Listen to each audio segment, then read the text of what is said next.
नमस्कार, मैं हूं आपके साथ इश्तियाक अहमद और आप देख रहे हैं न्यूज। रुक करेंगे मध्य प्रदेश और छत्तीसगढ़ की तमाम खबरों की तरफ।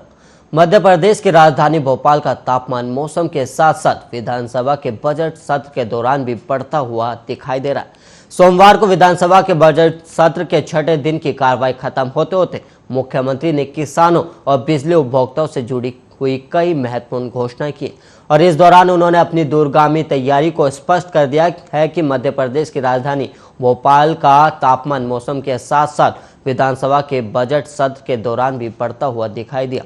और वहीं आपको बता दें कि छठे दिन कार्रवाई खत्म होते हुए मुख्यमंत्री ने किसानों और बिजली उपभोक्ताओं से जुड़ी कई महत्वपूर्ण घोषणाएं की और वहीं इसके साथ ही उन्होंने दूसरी बड़ी घोषणा करते हुए कोरोना काल में 88 लाख घरेलू बिजली उपभोक्ताओं पर बकाया 6,000 करोड़ की बिल राशि को भी माफ करने की घोषणा कर दी।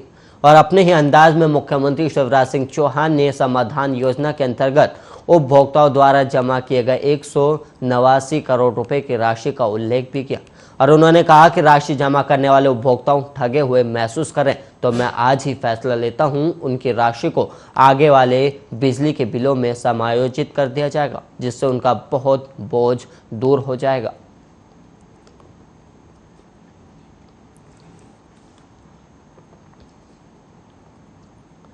वहीं बढ़ेंगे अगली खबर की ओर, जहां पर 5 राज्यों में कांग्रेस को मिली करारी हार के बाद कांग्रेस नेताओं के अलग अलग बयान भी अब सामने आने लगे हैं। और कांग्रेस के वरिष्ठ नेता और मध्य प्रदेश के पूर्व मुख्यमंत्री कमलनाथ ने कांग्रेस की हार पर अपनी प्रतिक्रिया देते हुए कहा कि इसका अध्ययन नहीं किया जा सकता। घोषणा हो गई है कि इस विषय में चिंतन शिविर होगा जिसमें सब अपनी बात रखेंगे और सबकी बात सुनी जाएगी। और यहाँ आपको बता दें कि 5 राज्यों के चुनाव में कांग्रेस की करारी हार के बाद कांग्रेस वर्किंग कमेटी की बजट सत्र के बाद चिंतन शिविर आयोजित करने का फैसला लिया गया। और वहीं बीजेपी की फायर ब्रांड नेता उमा भारती के द्वारा भोपाल की शराब दुकान पर पत्थर फेंके जाने मामले पर भी पूर्व सीएम जो है कमलनाथ की प्रतिक्रिया सामने। वहीं छिंदवाड़ा में मीडिया कर्मी से चर्चा के दौरान कमलनाथ ने कहा कि ये उमा भारती के अपने विचार हैं, वो जो कुछ भी करें वो अपने विचारों के मुताबिक करें, इसमें क्या खराबी है। और कमलनाथ ने इशारों में उमा भारती के द्वारा शराब दुकान पर किए गए पथराव को जायज़ ठहरा दिया। हालांकि उन्होंने इस मामले में से पल्ला झाड़ने का प्रयास करते हुए ये भी कहा कि ये उनका निजी मामला है। दरअसल छिंदवाड़ा के पोलो ग्राउंड में आयोजित कैरियर मेला में शामिल होने पहुंचे पूर्व सीएम कमलनाथ ने पत्रकारों से चर्चा के दौरान ये सारी बातें कही हैं।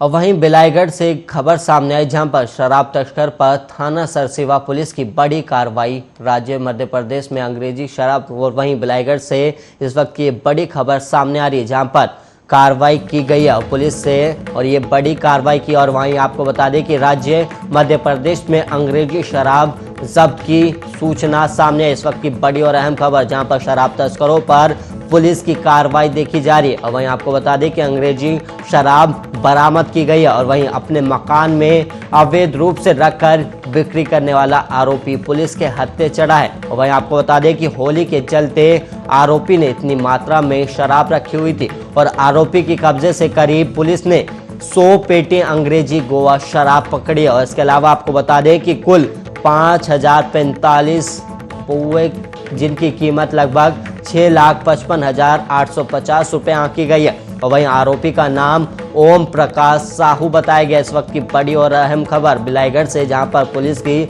लगातार कार्रवाई जारी और अवैध शराब को रोकने के लिए पुलिस लगातार अभियान और छापेमारी भी करी। और इसी दौरान छापेमारी में पुलिस को बड़ी कामयाबी भी हाथ लगी है, जहां पर पुलिस ने एक ऐसे आरोपी को पकड़ा जिसने घर के अंदर ही अवैध शराब रखी हुई थी, जिसके बाद पुलिस ने अवैध शराब जब्त की और वहीं आरोपी को गिरफ्तार भी किया। और आरोपी से जब पूछताछ की गई तो आरोपी ने बताया कि होली के दौरान ये शराबें लाई गई थी ताकि होली के दौरान ये शराबें बेची जा सके। और वहीं मध्य प्रदेश पुलिस ने अंग्रेजी शराब की बड़ा खेप जो है वो बरामद किया है और वहीं मकान में अवैध रूप से शराब रखकर सप्लाई कर रहा था, जिसके बाद पुलिस ने आरोपी को गिरफ्तार कर लिया है।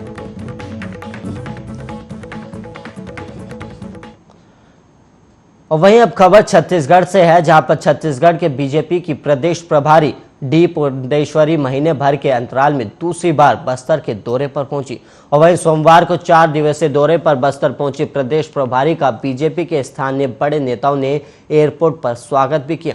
और इस दौरान डी पुरंदेश्वरी ने 4 राज्यों में भारतीय जनता पार्टी को मिली जीत का जिक्र करते हुए कहा कि 4 राज्यों में मिली जीत से छत्तीसगढ़ में कार्यकर्ता उत्साहित हैं और 2023 में होने वाले विधानसभा चुनाव में इसका असर भी देखने को मिलेगा। छत्तीसगढ़ प्रभारी बनने के बाद से डी पुरंदेश्वरी का ये तीसरा बस्तर दौरा है और इससे पहले साल 2021 में 31 अगस्त से 3 सितंबर तक यहां आयोजित बीजेपी के प्रदेश स्तरीय चिंतन शिविर में वो शामिल हुई थी, जिसके 6 महीने बाद इस साल मार्च महीने की शुरुआत में बस्तर संभाग के दंतेवाड़ा, कोंडागांव और कांकेर जिले का दौरा कर कार्यकर्ताओं और बीजेपी के पदाधिकारियों की बैठक भी ली थी।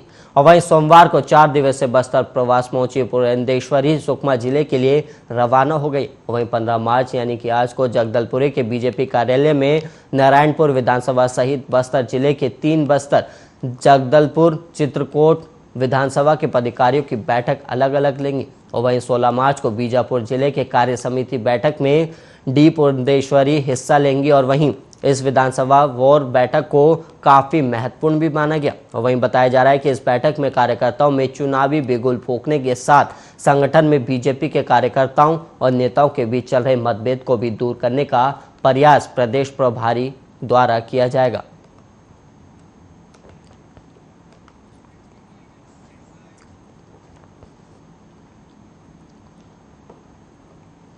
वहीं छत्तीसगढ़ में बीते हफ्ते से आयकर विभाग की रेड जारी है और कई जिलों में अलग अलग टीम में कारोबारियों के ठिकानों पर छापेमारी कर रही। और वहीं बताया जा रहा है कि आयकर विभाग की टीम रायपुर, दुर्ग, करवधा, जशपुर और रायगढ़ जिले में छापेमारी कर रही है। और आयकर विभाग की रेड से राज्य के कारोबारियों में हड़कंप भी मचा हुआ है और आयकर विभाग की रेड की शुरुआत 9 मार्च से छत्तीसगढ़ में हुई थी। और वहीं खबर है कि road construction, real estate, hotel, अन्य व्यवसाय से जुड़े कारोबारियों के ठिकानों पर अब दबिश दी जा रही और अब तक करीब 2 दर्जन ठिकानों पर आयकर विभाग के छापे की बातें भी सामने आई। और वहीं आयकर विभाग को कारोबारियों की आमदनी और खर्च में बड़ा अंतर होने का शक है। और वहीं बताया जा रहा है कि रिकॉर्ड बुक में ज़्यादा खर्च दिखाकर मुनाफा कम दर्शाया गया और टैक्स चोरी से बचने के लिए आयकर विभाग को रिकॉर्ड बुक में हेरफेर का अनुमान है। और वहीं इसी सिलसिले में आयकर विभाग को कई अहम दस्तावेज भी मिलने का दावा किया जा रहा है। और आयकर विभाग की रेड से राज्य में हड़कंप मचा हुआ है और खासकर रायपुर, दुर्ग, करवर्धा, जशपुर और रायगढ़ में ताबड़तोड़ कारोबारियों के ठिकानों पर छापे पड़ रहे हैं। हालांकि छापे की खबर पर आयकर विभाग की तरफ से कोई आधिकारिक बयान सामने नहीं आया, लेकिन वहीं बताया जा रहा है कि रेड पूरा होने के बाद बरामद रकम का खुलासा हो सकता है।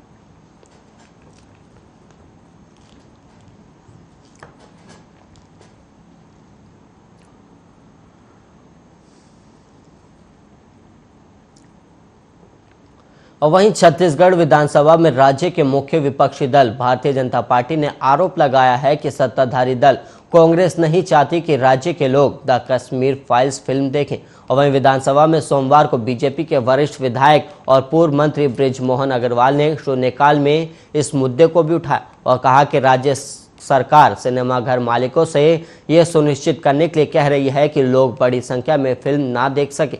और अग्रवाल ने कहा कि फिल्म में कश्मीरी पंडितों के दर्द और सच्चाई को दिखाया गया और देश में हर कोई इसे देखना चाहता है, लेकिन राज्य सरकार अभिव्यक्ति की स्वतंत्रता के अधिकार की हत्या कर रही और फिल्म राज्य के 3 सिनेमाघरों में दिखाई जा रही, लेकिन इसे देखने के लिए टिकट नहीं बेची जा रही क्योंकि राज्य सरकार के दबाव में थिएटर मालिक सिर्फ 10-15 टिकट बेचकर हाउसफुल बोर्ड लगा रहे।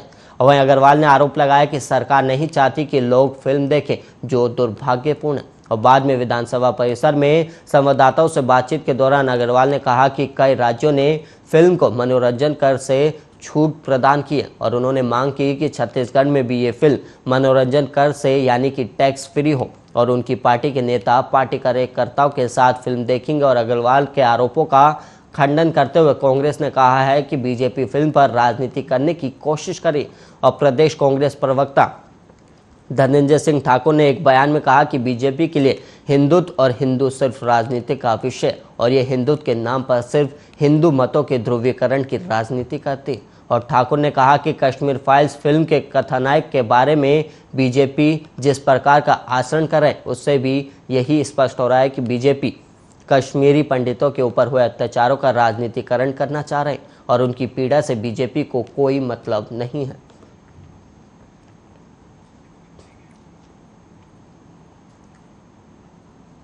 और वहीं मैट्रिमोनियल साइट के जरिए प्रेम विवाह करने वाली इंदौर निवासी एक महिला को जिला न्यायालय से राहत मिली और महिला को शादी के बाद से ही उसका पति प्रताड़ित कर रहा था, तो वहीं ससुराल वालों ने दहेज की मांग करते हुए महिला को घर से निकाल दिया था और अब जिला कोर्ट ने महिला के पक्ष में आदेश दिया है। और दरअसल सोमवार को जिला कोर्ट ने पीड़िता के पति, सास और नंद के खिलाफ गिरफ्तारी का वारंट जारी कर दिया। दरअसल इंदौर के सुख समृद्धि कॉलोनी में रहने वाली पीड़िता ने साल 2020 में एक मैट्रिमोनियल साइट की मदद से दुबई में रहने वाले संजय नामक व्यक्ति से सयाजी होटल में शादी की थी और पीड़िता के मुताबिक शादी के बाद संजय उसे अपने साथ दुबई ले गया और वहां गर्भवती होने पर उसे शारीरिक और मानसिक प्रताड़ित करते हुए आए दिन उसके साथ मारपीट करने लगा, जिसकी शिकायत महिला ने दुबई पुलिस को भी की थी और इलाज करवाने में असमर्थता जताते हुए संजय ने महिला को दुबई से इंदौर स्थित ससुराल भेज दिया, जहां ससुराल वालों ने भी पीड़िता को प्रताड़ना देते हुए गर्भपात कराने का दबाव बनाया और बात नहीं मानने पर उसे अप्रैल 2021 में घर से निकाल दिया गया, जिसके बाद अगस्त 2021 को ससुराल जाने पर प्रताड़ित किया गया और 60 लाख रुपए की डिमांड भी की गई और महिला 2 नवंबर 2021 को इंदौर लौट आई और इस दौरान उसने एक बच्चे को भी जन्म दिया, जिसके बाद महिला द्वारा अधिवक्ता के कुनहारे के माध्यम से घरेलू हिंसा, विदेश से लेकर भारत के 2 राज्यों में अत्याचार करने की याचिका दायर की है। बहरहाल विदेश सरकार और फिर भारत सरकार से इंसाफ की गुहार लगाने के बाद इंदौर जिला कोर्ट ने महिला के पक्ष में आदेश दिया और अब देखना ये होगा कि आरोपी कब तक सलाखों के पीछे होते हैं।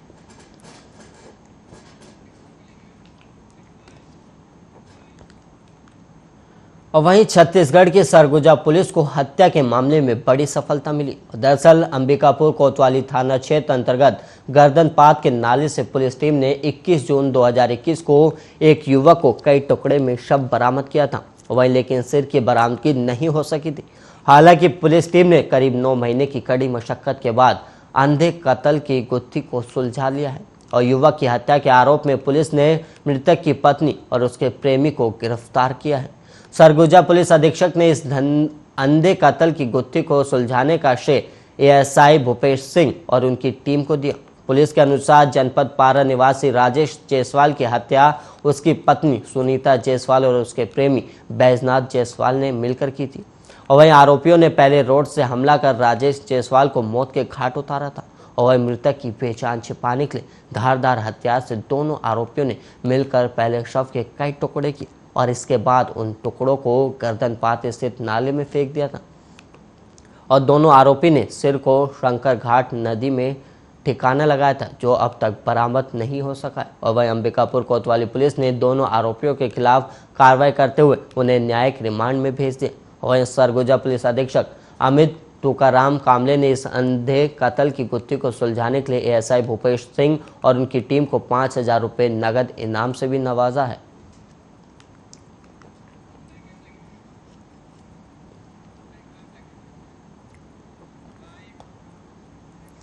और वहीं यूपी में एक बार फिर पीएम नरेंद्र मोदी और योगी आदित्यनाथ का जादू चल गया और MY फॉर्मूला यूपी में कारगर साबित हुआ। पर बीजेपी और योगी आदित्यनाथ की इस बड़ी जीत के पीछे राष्ट्रीय स्वयंसेवक संघ की अहम भूमिका भी बेहद सराहनीय है और आरएसएस ने न केवल पूरे प्रदेश में प्रचार के लिए कई विशेष कार्यक्रम चलाए, बल्कि मुस्लिम आबादी वाले क्षेत्रों में हिंदू वोटों को संगठित करने का भी काम किया है। और बीजेपी की शानदार जीत का शानदार सफर देखिए हमारी इस खास रिपोर्ट में।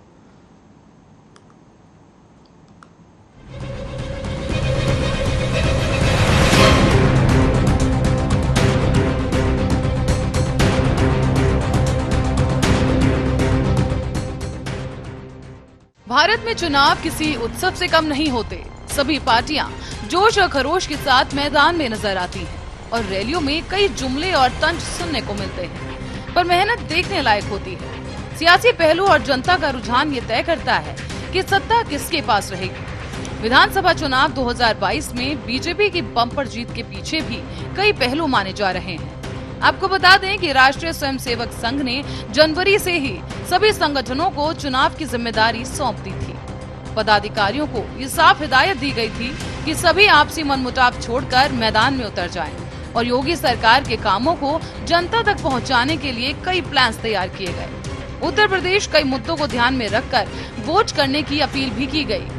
आरएसएस के वरिष्ठ पदाधिकारियों का कहना है कि प्रचार के दौरान किसी पार्टी या उम्मीदवार का नाम नहीं लिया गया, बल्कि राष्ट्र का नाम लिया गया और लोगों से ये कहा गया कि इस बार वोट राष्ट्र के नाम पर दे और मतदाता खुद ही समझ जाते थे। जबकि दूसरे जागरूक मतदाता मंच कार्यक्रम के तहत हम लोगों के घर जाकर उन्हें वोट की अपील करते थे। राष्ट्रीय स्वयंसेवक संघ ने चुनाव के दौरान काशी से लेकर अवध तक और बुंदेलखंड से लेकर मथुरा तक लोक जागरण मंच प्रोग्राम और जागरूकता मतदाता मंच जैसे कई कार्यक्रम जोर और शोर से चलाए। साथ ही लोक जागरण मंच कार्यक्रम के जरिए स्वयंसेवक ने 25 अहम मुद्दों को भी कवर किया था। इसके लिए संघ ने एक विशेष पर्चा भी छपवाया, जिसे लेकर कार्यकर्ता आम लोगों के घर तक पहुंचे थे। इनमें राम मंदिर का संघर्ष और उसके निर्माण और महिलाओं को सुरक्षा प्रदान करने वालों को वोट देने की बात कही गई थी। इसके अलावा अपराधियों को जेल में डालने और धर्मांतरण के खिलाफ कड़ी कार्रवाई करने वाले दल को वोट देने जैसी अपीलें भी की गयी। पर्चे में काशी विश्वनाथ धाम परिसर का निर्माण और राष्ट्रीयता और ऐतिहासिक महापुरुषों का सम्मान बढ़ाने वाले को वोट देने जैसे मुद्दे रखे गए। इसी के साथ ही जम्मू कश्मीर से धारा 370 और आर्टिकल 35A हटाने वालों को वोट देने जैसी अपील की गई थी।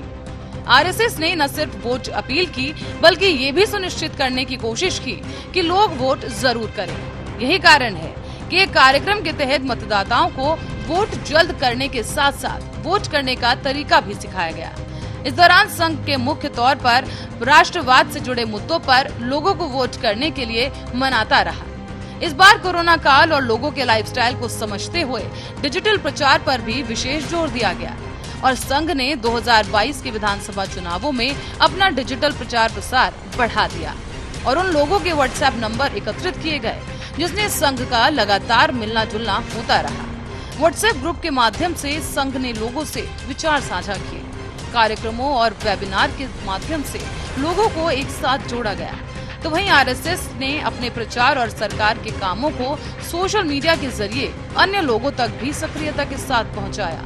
इसी प्रचार के दौरान उन विधानसभा क्षेत्रों पर भी ज्यादा ध्यान दिया गया जहां मुस्लिम आबादी 30% से अधिक है और हिंदू वोट संगठित है। राष्ट्रवाद को नैरेटिव बनाने के लिए समय समय पर अलग अलग शहरों में किसान, महिला और यूथ की संगोष्ठी का आयोजन भी किया जाता रहा। राष्ट्रीय विचार परिषद के बैनर तले एक दिन में कई बड़े बड़े सेमिनार और वेबिनार आयोजित किए गए। लेकिन गौरतलब है कि इस तरह के कार्यक्रमों के मंच पर भाजपा या उम्मीदवारों को नहीं बुलाया गया, न ही मंच पर उनके कोई बैनर या पोस्टर लगाए गए। तो वहीं संघ के सभी बड़े पदाधिकारियों ने जनवरी से ही यूपी में चुनाव की तैयारी करना शुरू कर दिया था। पदाधिकारियों के साथ बैठकर उन्हें चुनाव प्रचार का एजेंडा भी थमा दिया था। इसी दौरान संघ ने ये साफ कर दिया था कि बिना किसी मनमुटाव के सभी संगठनों के लोग अपने अपने क्षेत्रों से जुड़े लोगों के बीच सरकार की उपलब्धियां लेकर जाएं। विपक्षी दलों की ओर से फैलाए जा रहे भ्रम को दूर करने के साथ साथ राष्ट्रवाद को मजबूत करने के लिए भी लोगों से भाजपा को वोट करने की अपील करने को कहा गया। तो वहीं आपकी जानकारी के लिए ये भी बता दें कि आरएसएस ने अखिल भारतीय विद्यार्थी परिषद, विश्व हिंदू परिषद, हिंदू जागरण मंच, सेवा भारती, विद्या भारती, वनवासी कल्याण, शैक्षणिक महासंघ, संस्कार भारती, भारतीय किसान संघ, स्वदेशी जागरण मंच, दुर्गा वाहिनी, राष्ट्र सेविका समिति को फरवरी के बाद से ही बूथ स्तर तक सक्रिय कर दिया गया था। साथ ही दलित वर्ग को साधने के लिए समन्वयक बनाया गया था जो दलित बस्तियों में जा रहे थे। तो वहीं एबीवीपी की ओर से भी युवाओं के बीच अभियान चलाया गया। आपको बता दें कि आरएसएस 2024 और 25 में शताब्दी वर्ष मनाने जा रहा है और शताब्दी वर्ष में संघ ने उत्तर प्रदेश में ग्राम पंचायत तक संघ की शाखाओं का विस्तार करने समेत कई अन्य योजना बनाई है। देश में हिंदुओं की आस्था के प्रतीक अयोध्या, काशी, मथुरा समेत कई अन्य स्थानों से शताब्दी वर्ष का संदेश पूरी दुनिया में देने की योजना तैयार की है। जानकारों का मानना है कि 2022 का परिणाम 2024 के लोकसभा चुनाव की भी दिशा तय करेगा। संघ का शताब्दी वर्ष भव्यता के साथ मनाया जाएगा और इसी के लिए प्रदेश और देश में भाजपा की सरकार का होना आवश्यक है। Special report Arya news.